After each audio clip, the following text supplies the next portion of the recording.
স্বাধীনতার পক্ষ শক্তি, বিপক্ষ শক্তি, রাজাকার, মুক্তিযোদ্ধা, এই যে শব্দগুলো যখন ব্যবহার করবেন, তখন আপনি তো একবার রাজাকারের সাথে নিয়ে মন্ত্রী বানাবেন, আরেকবার রাজাকাররা নিয়ে আন্দোলন করবেন, তারপরে আপনি আবার তাকে সরাই দিবেন।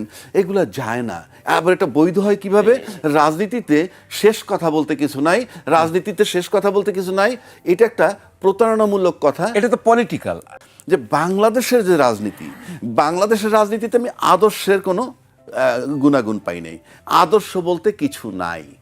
আমি বললাম, একেবারেই চ্যালেঞ্জ করে বলছি, কোনো দলের কোনো আদর্শ বলতে কিছু নাই। কারণ আপনি কতগুলা গান্দা জিনিস আছে, আপনি যে গান্দা জিনিস ধরেন, কতগুলো শব্দ আপনারা ব্যবহার করতেছেন, স্বাধীনতার পক্ষ শক্তি, বিপক্ষ শক্তি, রাজাকার, মুক্তিযোদ্ধা, এই যে শব্দগুলো যখন ব্যবহার করবেন, তখন আপনি তো একবার রাজাকারের সাথে নিয়ে মন্ত্রী বানাবেন, আরেকবার রাজাকাররা নিয়ে আন্দোলন করবেন, তারপরে আপনি আবার তাকে সরাই দিবেন। এগুলো যায় না। আবার এটা বৈধ হয় কিভাবে? রাজনীতিতে শেষ কথা বলতে কিছু নাই, রাজনীতিতে শেষ কথা বলতে কিছু নাই, এটা একটা প্রতারণামূলক কথা। এটা তো পলিটিক্যাল। আপনি নিশ্চয়ই পলিটিক্যাল লিডার না, তো এগুলো কি নন পলিটিক্যালি বিবেচনা করলে গান্ধা কথা হবে? যে স্বাধীনতার পক্ষের শক্তি, রাজাকার, মুক্তিযুদ্ধ বিরোধী, যুদ্ধাপরাধী, এটা কি যদি আমি সিভিল বলি, নন পলিটিক্যালি হোক আর পলিটিক্যালি হোক, এটা গান্ধা? অফকোর্স। আপনি কেন শেষ কথা বলতে কিছু নাই এটা দিয়ে আপনি, আচ্ছা, আপনার ফ্যামিলি লাইফে একটা বিষয় নিয়ে আপনার ছেলেকে 3 পদের কথা 3 দিন বইলে দেখেন সে কি রিপ্লাই দেয়। কিন্তু রাজনীতিতে কিচ্ছু হয় না। Leader is always correct. এই এখন সকালে এক কথা বললো, বিকেলে এক কথা বললো, নো প্রবলেম। এটা নিয়ে আপনি আলোচনা করবেন, আপনি খারাপ হয়ে যাবেন। আরেকটা ব্যাপার, আমাদের বেসিক কতগুলো জায়গা আছে গন্ডগোল। যেমন আমরা আজকে সবার সাথে বন্ধুত্ব, কারোর সাথে বৈরিতা নাই। পৃথিবীতে এর চেয়ে বাজে কথা আর নাই। সবার সাথে আপনার বন্ধুত্ব হবে, কারোর সাথে বৈরিতা নাই। দুইটা ছোট ছোট বাক্য, অর্থ কিন্তু আবার এক। কারোর সাথে বৈরিতা না থাকা মানেই কিন্তু বন্ধুত্ব, আবার সবার সাথে বন্ধুত্ব মানে কারোর সাথে এটা হয় না। এই জন্য আমি বললাম 2008 ইলেকশন দেখি, সেখানে কিন্তু একটা সূক্ষ্ম ইঞ্জিনিয়ারিং হয়েছে। মানুষ সবাই বলে যে গ্রহণযোগ্য হয়েছে। হ্যাঁ, কেন হয়েছে জানেন? যার কাছ থেকে ক্ষমতাটা নেওয়া হয়েছিল 1/11-এর সময়, তার কাছে তার ক্ষমতা ফেরত দিবে না, তাহলে তো সবাই শাস্তিযোগ্য অপরাধী হয়ে যাবে। সুতরাং সেখান থেকে সরাইয়া যখন যাদেরকে ক্ষমতায় আনলো, তখন কিন্তু একটা সূক্ষ্ম ইঞ্জিনিয়ারিং হয়েছে। ইঞ্জিনিয়ারিংটা কিরকম? এটা এটা বলতে গেলে আপনাকে লম্বা সময় লাগবে। আচ্ছা। মানুষ মনে করে কি ইঞ্জিনিয়ারিং বোধহয় 300 সিটে করতে হয়। আসলে কিন্তু 300 সিটে করতে হয় না। কতগুলো দল, দুইটা দলের জন্য, ধরেন দ্বিদলীয় যদি বলি, আওয়ামী লীগ আর বিএনপি, তখন কিন্তু দুই দলের জন্যই 100 সিট কনফার্ম আছে। ফর এক্সাম্পল, যে এই জায়গাগুলো, এই যেই 100 সিট কনফার্ম, ওটা আমার টাচ করার দরকার নাই। বুঝতে পারছি। তারপরে অন্যান্য যেখানে 60টা সেন্টার থাকে, মনে করেন একটা নির্বাচনের জন্য, একটা আসনের জন্য, সেখানে কি 60টা সেন্টারই কিন্তু করতে হয় না। না, সেটা ক্লিয়ার। আপনি যেটা বলছেন, এই কারণে বললাম যে একটা বক্তব্য তো নানা ডাইমেনশন থাকে। জি। আর অন্তর্নিহিত অর্থ কি, এটা হলো যেমন ডাক্তার শফিকুর রহমান সাহেব বক্তব্য দিচ্ছেন, অন্তর্নিহিত অর্থ উনি জানেন। জি। যে উনি যেটা মিন করতে চাচ্ছেন, যে আমরা নির্বাচনী ফলাফলের পর সরকারের গঠনের আগে এই এই এই এই সময়টা একটু আলোচনার বিষয় উনি আনছেন। যেটা কেন, কি মনে হয়?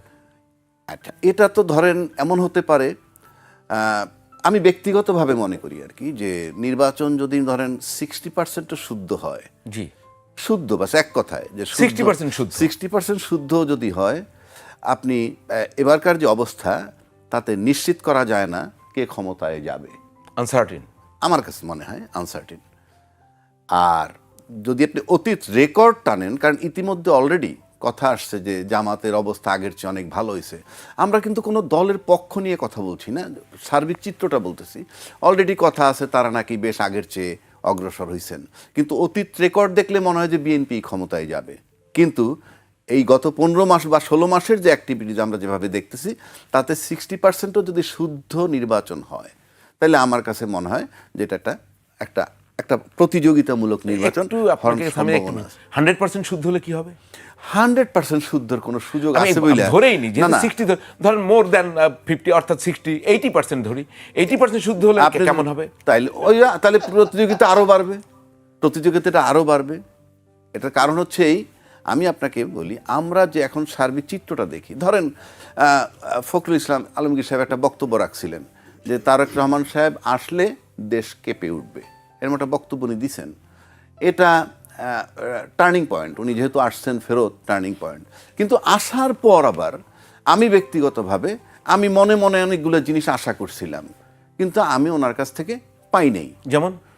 যেমন ধরেন উনি বললেন যে we have a plan or I have a plan, what ever it is. থাকতেই পারে, যেহেতু উনি একজন রাজনীতিবিদ, বিচক্ষণ ব্যক্তি, কিন্তু আমরা এখন পর্যন্ত প্ল্যানটা পাই নাই। কারণ আপনি যদি প্রকাশ না করেন, এটা কিন্তু ভোটের সাথে সম্পৃক্ত, কারণ আপনি ভোটের রাজনীতির কথা বলছি, অন্য কিছু ভিন্ন আলাপ।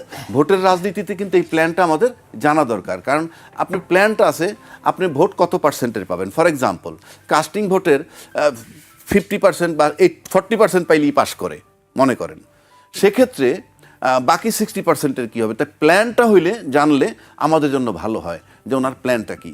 এখন আরেকটা কথা বলি, যে কথা উনি বলছেন যে বাংলাদেশের যে রাজনীতি, বাংলাদেশের রাজনীতিতে আমি আদর্শের কোনো গুণাগুণ পাই নাই। আদর্শ বলতে কিছু নাই। আমি বললাম, একেবারেই চ্যালেঞ্জ করে বলছি, কোনো দলের কোনো আদর্শ বলতে কিছু নাই। কারণ আপনি কতগুলা গান্দা জিনিস আছে, আপনি যে গান্দা জিনিস ধরেন, কতগুলো শব্দ আপনারা ব্যবহার করতেছেন, স্বাধীনতার পক্ষ শক্তি, বিপক্ষ শক্তি, রাজাকার, মুক্তিযোদ্ধা, এই যে শব্দগুলো যখন ব্যবহার করবেন, তখন আপনি তো একবার রাজাকারের সাথে নিয়ে মন্ত্রী বানাবেন, আরেকবার রাজাকারের নিয়ে আন্দোলন করবেন, তারপরে আপনি আবার তাকে সরাই দিবেন, এগুলো যায় না। আবার এটা বৈধ হয় কিভাবে? রাজনীতিতে শেষ কথা বলতে কিছু নাই, রাজনীতিতে শেষ কথা বলতে কিছু নাই, এটা একটা প্রতারণামূলক কথা। এটা তো পলিটিক্যাল, আপনি নিশ্চয়ই পলিটিক্যাল লিডার না, তো এগুলো কি নন পলিটিক্যালি বিবেচনা করলে গান্ধা কথা হবে? যে স্বাধীনতার পক্ষের শক্তি, রাজাকার, মুক্তিযুদ্ধ বিরোধী, যুদ্ধাপরাধী, এটা কি যদি আমি সিভিল বলি, নন পলিটিক্যালি হোক আর পলিটিক্যালি হোক, এটা গান্ধা? অফকোর্স। আপনি কেন শেষ কথা বলতে কিছু নাই এটা দিয়ে আপনি, আচ্ছা আপনার ফ্যামিলি লাইফে একটা বিষয় নিয়ে আপনার ছেলেকে 3 পদের কথা 3 দিন বইলে দেখেন সে কি রিপ্লাই দেয়। কিন্তু রাজনীতিতে কিচ্ছু হয় না, লিডার ইজ অলওয়েজ কারেক্ট। এই এখন সকালে এক কথা বললো, বিকেলে এক কথা বললো, নো প্রবলেম, এটা নিয়ে আপনি আলোচনা করবেন, আপনি খারাপ হয়ে যাবেন। আরেকটা ব্যাপার, আমাদের বেসিক কতগুলো জায়গা আছে গন্ডগোল। যেমন আমরা আজকে সবার সাথে বন্ধুত্ব, কারোর সাথে বৈরিতা নাই, পৃথিবীতে এর চেয়ে বাজে কথা আর নাই। সবার সাথে আপনার বন্ধুত্ব হবে, কারোর সাথে বৈরিতা নাই। দুইটা ছোট ছোট বাক্য, অর্থ কিন্তু আবার এক। কারোর সাথে বৈরিতা না থাকা মানেই কিন্তু বন্ধুত্ব, আবার সবার সাথে বন্ধুত্ব মানে কারোর সাথে এটা হয় না। এই জন্য আমি বললাম 3 নম্বর আসেন আপনি, আমরা আমাদের নির্বাচনের ক্ষেত্রে দিয়ে এবার এই যে কথা বললেন না, ওই যে কি জানি কি স্বতন্ত্র প্রার্থী, স্বতন্ত্র প্রার্থী কিন্তু অলমোস্ট বাতিল হয়ে গেছে বলতে গেলে, অলমোস্ট। কেন? আপনি আরপিও, একটা আমাদের যে আরপিও যেটা নির্বাচন হয়, আপনি কি জানেন সেটাই যে ইলেকশন ইঞ্জিনিয়ারিং এর সহায়ক? মনে করেন ওটার পদ্ধতি কি কি আছে? স্বতন্ত্র প্রার্থী হলে আপনি 1% ভোটারের এনআইডি দিবেন, তাদের স্বাক্ষর দিবেন, সম্প্রতি করা হয়েছে ভোটার নাম্বারটাও দিবেন।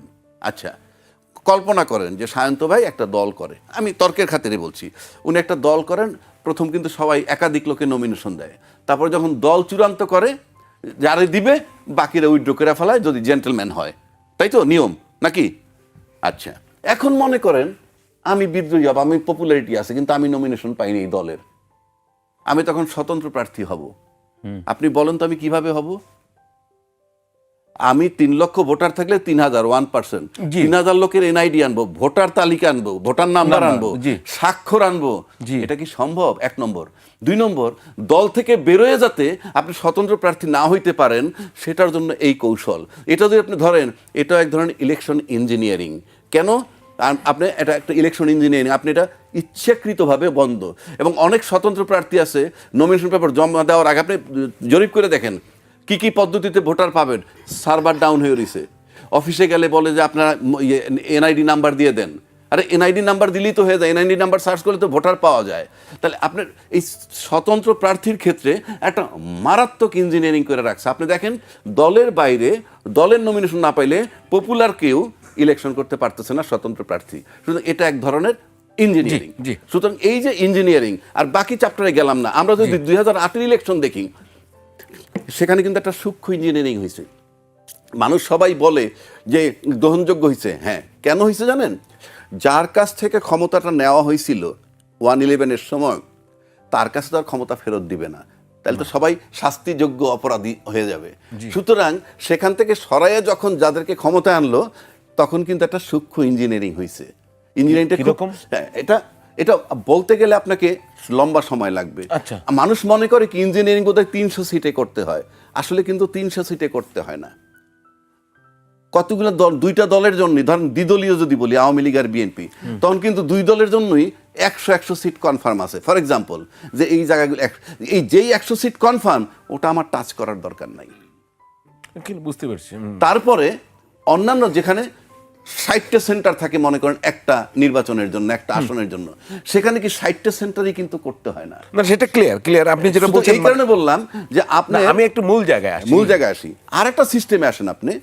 আমার যে রাজনীতি, বর্তমান রাজনীতিতে আপনি যে জোট গঠন করে বলতেছেন যে তোমরা দাঁড়াও আমাদের দল থেকে, আর আমার লোকেরে বলতেছি ওরে ভোট দিও, মানে এটা কোন গণতন্ত্র? আপনি আপনার দলের লোককে বলতেছেন, সেটি তো এগুলা তো আপনাকে বিবেচনা, সেটা তো মানুষের ব্যক্তির উপরে আরেকটা প্রশ্ন তোলে। সেটা তো আছে। আমি একটু আপনার কাছে আরেকটু